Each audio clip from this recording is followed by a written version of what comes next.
Hello everyone and welcome to another Endgame episode of Coach B and MasterChess.com. In this video, we're going to take a look at the positions that involve a rook and pawn on the 4th rank versus rook, where the defending king is in front of the pawn. To fully understand this lesson, you will have to be familiar with the Philidor defense and the Klingon-Horowitz defense.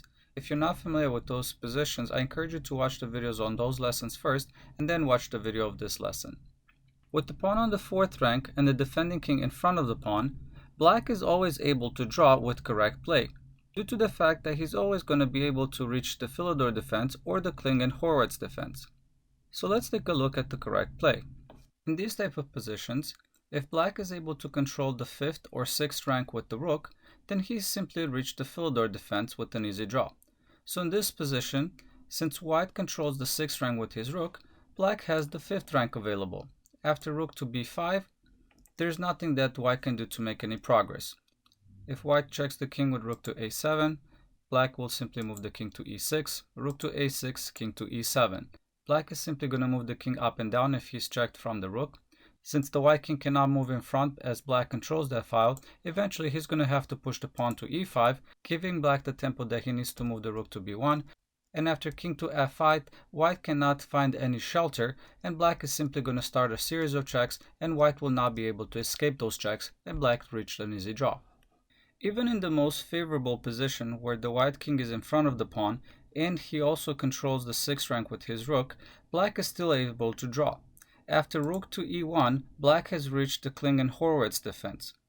And coming back, even if Black makes the mistake of rook to b5 check, giving White the opportunity of pushing the pawn to the 5th rank as it shelters the check, Black is still able to draw with rook to b1, after rook to a7 check and king to e8. After king to f6 and rook to e1, Black again has reached the Klingon-Horowitz defense. And coming back from the very beginning in this most favorable position, even if we give White the move here, Black is still able to draw. After rook to a7 check and king to e8, here, any options that White tries, it's not going to work for him. If he pushes the pawn to e5, after rook to b6, Black takes control of the 6th rank, reaching the Philidor defense.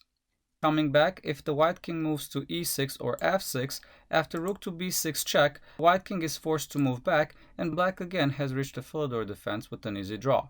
And coming back, if White moves the rook to a6 to control the 6th rank, well then Black is simply going to move the king to e7, repeating the position. And there's nothing that White can do here to improve this position. King to e5 will be met with rook to b5 check, and after king to f4, this is the Philidor defense again. And coming back, if White pushes the pawn to e5, I can start the series of checks, as this is also the Philidor defense. If you liked my video, please subscribe and don't forget to check out my new website, masteryourchess.com, where you can learn, practice, test, and master your chess knowledge.